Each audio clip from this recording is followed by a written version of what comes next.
Hi, my name is Joe Minicozzi, and I'm principal of a company called Urban 3 based in Asheville, North Carolina. We do urban economics, mostly visualizing urban economics. We have a team of about 16 people located here in Asheville and also Portland, Oregon. And we work all across the country, 40 different states, Canada, Australia, New Zealand. And basically, our work is visualizing information similar to the way that you would visualize your brain. If you could show somebody their creative thought process in green versus their brainstem activity in blue, could you do the same thing for a county? So here's our county here in Asheville. It's called Buncombe County. This is a map of simple economics. So you have gray is non-taxable, green is low value, purple is high value. This is typically how people look at real estate economics, but it's not showing you anything about efficiency. So if he's rather than looking at total value, you look at value per acre, the map changes. And why stop there? Let's show it to you in 3D. So here I can show you what's going on in our downtown and downtown Asheville, as well as what's going on with the sprawl on the south side and how low value that is. So we're an advocate of showing information to communities and letting them make better policy choices based on their economics. In the span of our 10 years in business, we've seen lots of very weird things inside the tax system that centers around bias and human error. A lot of things that are inequitous baked right into the tax system. And in 2020, with the murder of George Floyd and the murders going around the country, with the galvanization around matters of equity, our city and our county kind of led the way. The city adopted a resolution on reparations, and our county followed suit and did the same.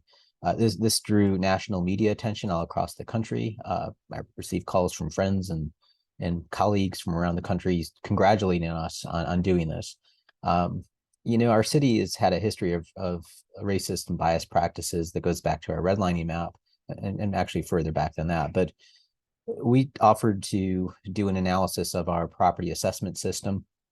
At the year of 2021, our county was going through a reassessment, so we looked at the data on that.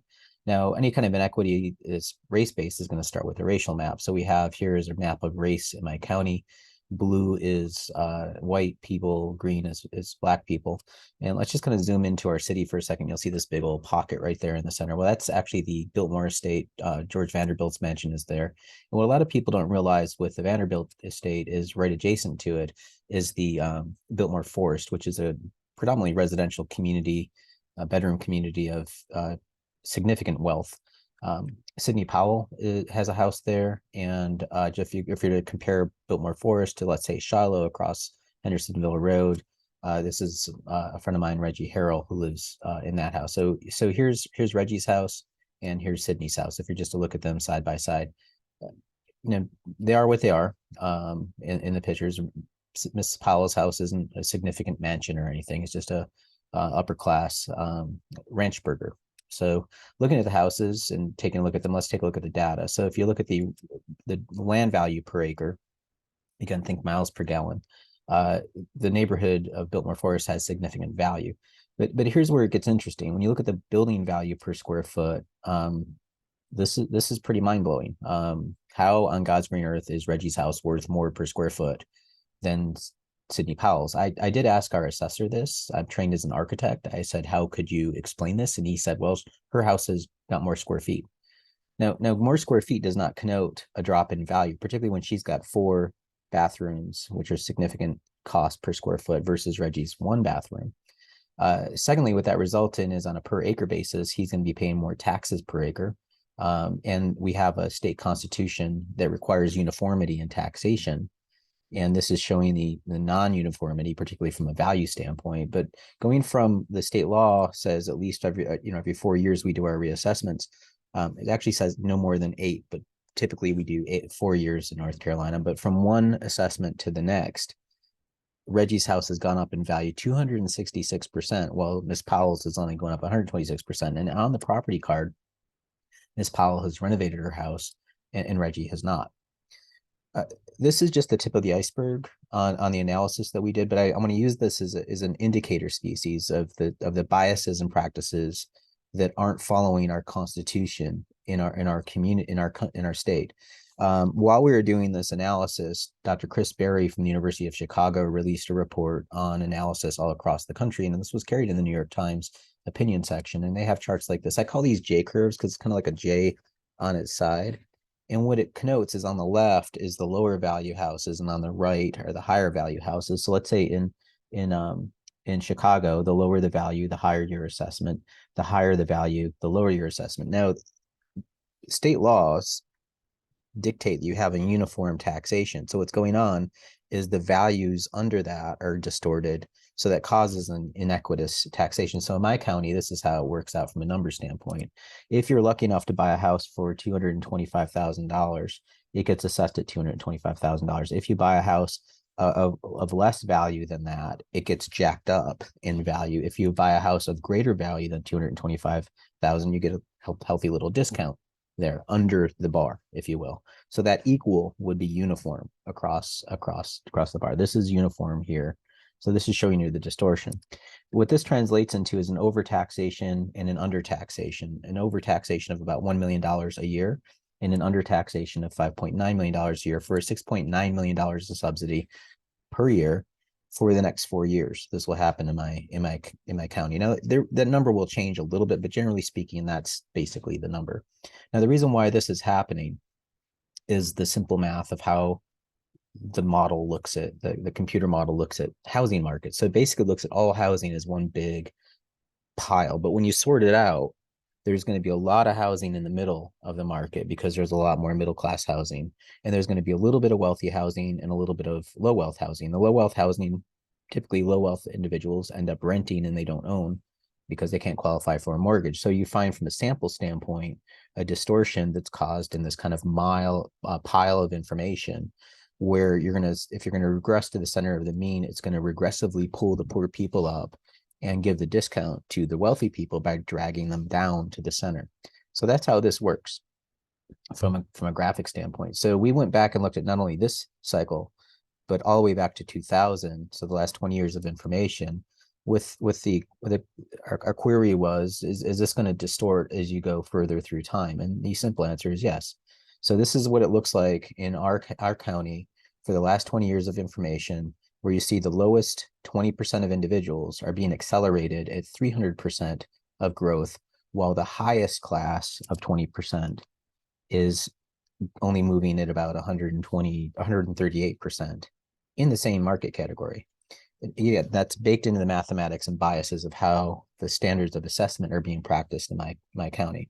Now back to the Constitution. I made a point about what our Constitution says, and it's quite clear and simple. In Article 5 of the finance section of our Constitution, it says to have applicable state and local taxation policies. Those have to be uniform against every class. So housing is one big pile or class. Commercial is another class. Now, inside housing, you're going to get discounts if you're a disabled veteran or something like that. But generally speaking, if it's just a regular house for a regular wealthy person and a regular house for a regular low wealth individual, from a class standpoint, they should be taxed the same. And the property tax, again, they double down with that and call it for uniformly applied across the state. Now, the state law, this is the Constitution, the law says when you look at the true value of a house, the price will be termed in which the property would change hands between a willing buyer or seller.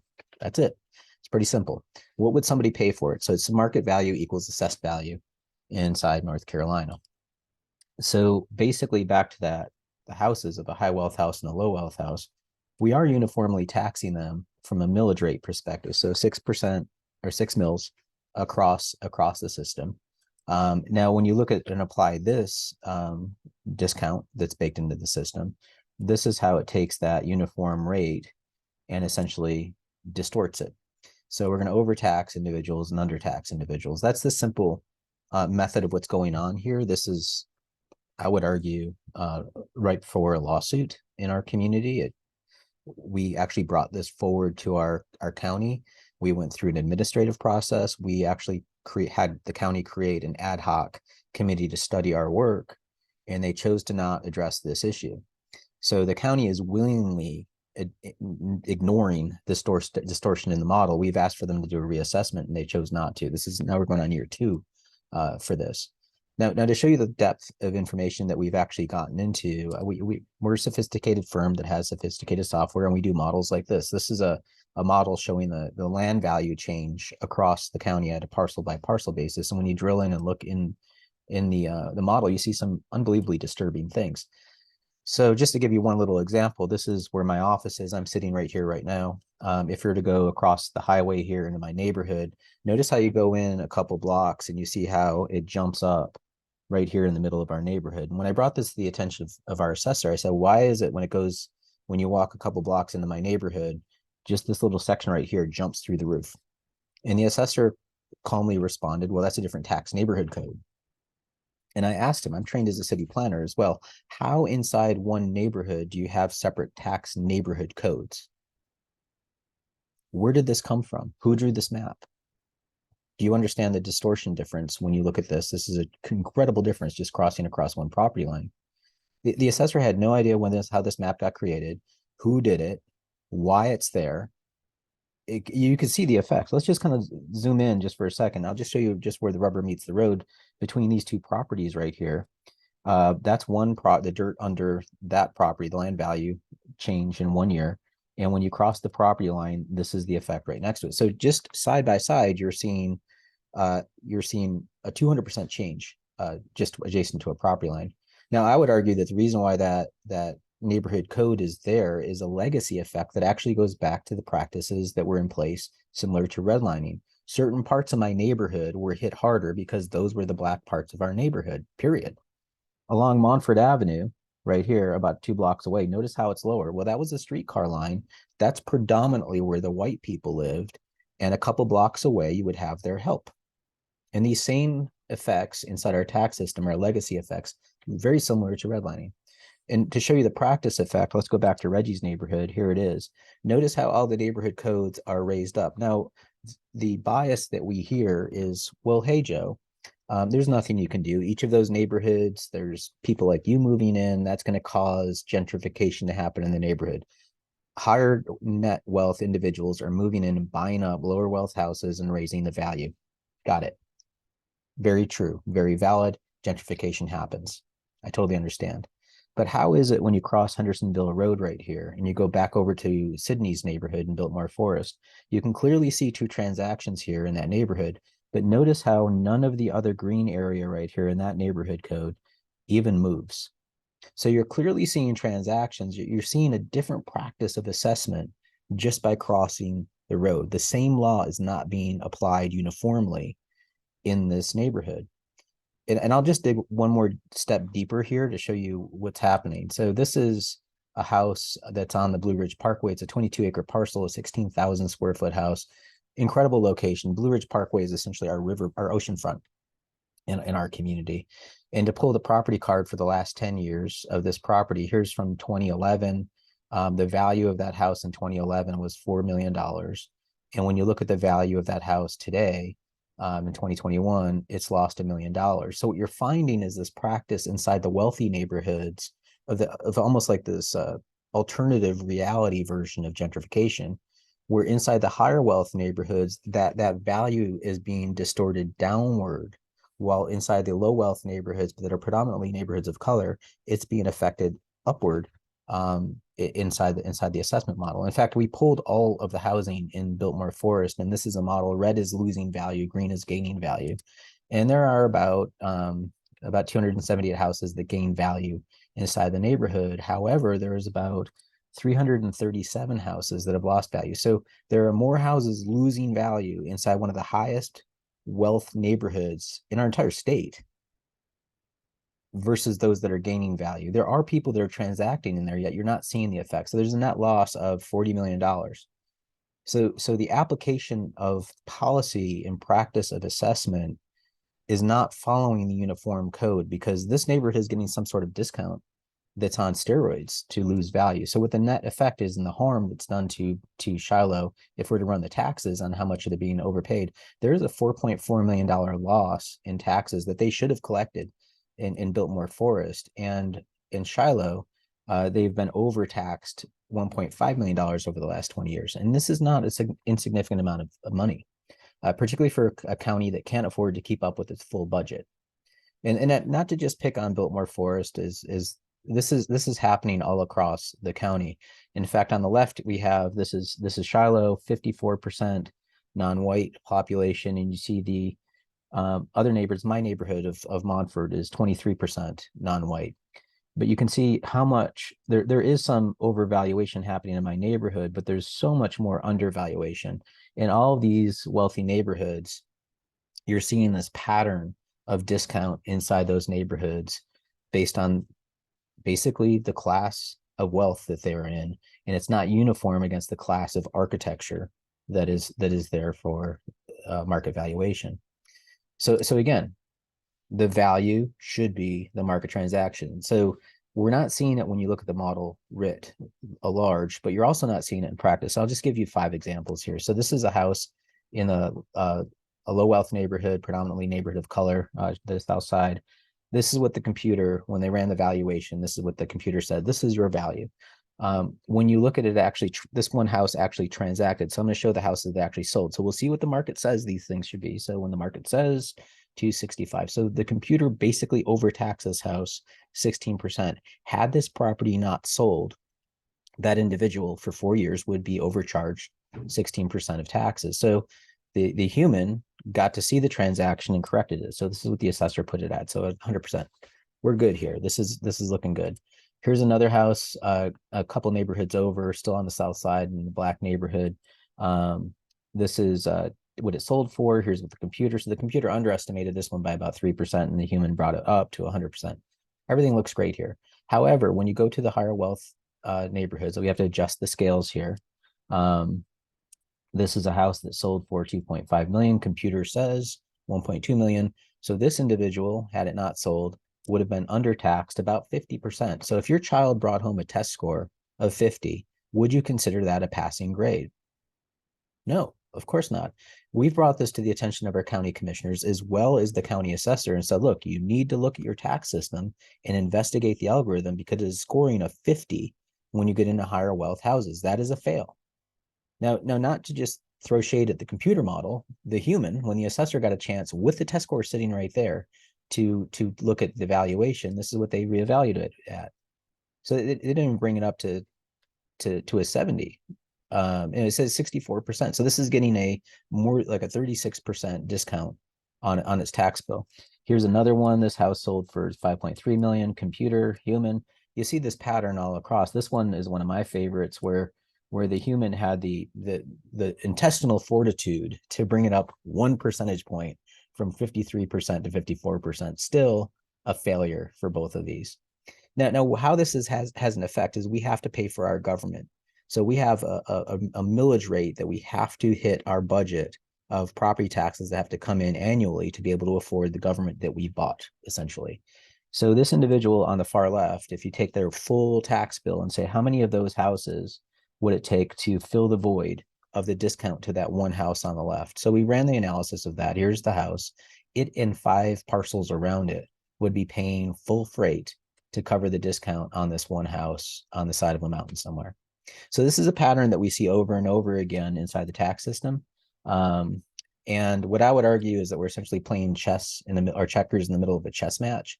There is a system inside our mathematics of how the market responds and how our government is paid for. We're not even asking these serious questions.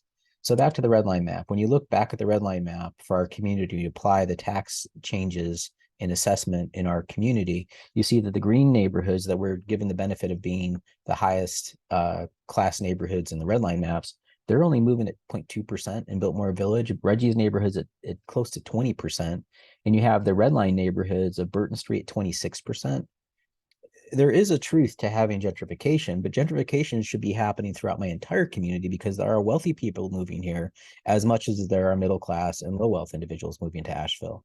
Now, again, to reinforce that bias that the assessors have, I am a member of the International Assessors Organization. An individual on our staff or one of our analysts went and actually took the test to be an assessor in the training. And this is last year. He took a screenshot of this image. And this is how they're trained to look at neighborhoods. You have mathematically inclined people being given very subjective calls on what a neighborhood should be. They should be figuring out what is declining. How do they know? I'm trained in architecture and city planning, and I would barely want to make that call. And notice how the 4 colors match up with the 4 colors, the red line map. Incidentally, we pointed this out to the head of research at the assessors, and we're like, the optics of this aren't good. You might need to change this, and you should stop training assessors on these four categories. So this has racial implications because many of those neighborhoods that have been traditionally redlined are still predominantly neighborhoods of color. And when you look at the data on whether or not is our system, definitely our system is being practiced with a class bias, what about race? So this is looking back at white households and black households and looking at the data, and you'll see that the white individuals at the center of their market have about $20,000 more wealth than black individuals, in black or in green, white or in blue. So if we apply that J curve now and say who's in the penalty zone and who's getting the gift, and apply that across the model, we can see that the majority of black households are being overtaxed, with about 2.4% of them escaping that burden and getting into the gift zone. But if you're white, you're 8 times more likely. The data shows that the system has a racial effect in my county as well as a class effect, which is not uniform based on category of class of architecture. So this adds up because it costs us money. Particularly, you're paying more taxes for your government if you're low wealth than if you're high wealth. Now, our county did move a little bit in the right direction. They offered a rebate program of about $400,000, which is way off the burden that we've described earlier. So the subsidy is about 6.9 million in total subsidy, of 5.9 million discount and a $1 million excess charge. When you look what the city and the county put in for the benefit, there's still a 6.5 million deficit annually here in my county. And this will go on until they adjust the policy, either adjust the rebate up or get rid of the baked in discounts that are in the system. So when you do the math on this, you're going to say, well, it's going to be about $6.5 million a year from 2021 to 2025, because that's our next bite at this apple to get a reassessment. That amounts to a $25.8 million subsidy just in the annualized lack of uniformity in our tax application. There's also another law called discovery, which is if I discover that you've rehabbed your basement, I won't go through all of the law here, but basically when I discover it, I get to tax you the lost value that you had, whatever should be in there for new valuation. I should charge you more taxes, but also I get to claw it back for years in back taxes that you still owe me. And the law is quite explicit. Unless you can produce a receipt to show that you just did it last year, they're gonna hit you for 5 years. So I'll give you an example. Here's a house. They discovered a 2,240 square foot finished basement, probably an apartment down there or something. But the house sold for the house was valued by the computer at 1.3 million. It sold for 1.7 million. That translates into about a $400,000 loss of value. So that's an entire tax bill in a low wealth neighborhood that was given. So what that amounts to is they should claw back $17,000 in back taxes. That should be sent to the property owner saying, sorry, you owe us some money. This adds up. Now, again, the county assessor actually gave us this example, ironically enough, and we got from his data about 2% of all transactions, and what the discovery amounts to is about $4.4 million of just taxes we just didn't even bother collecting.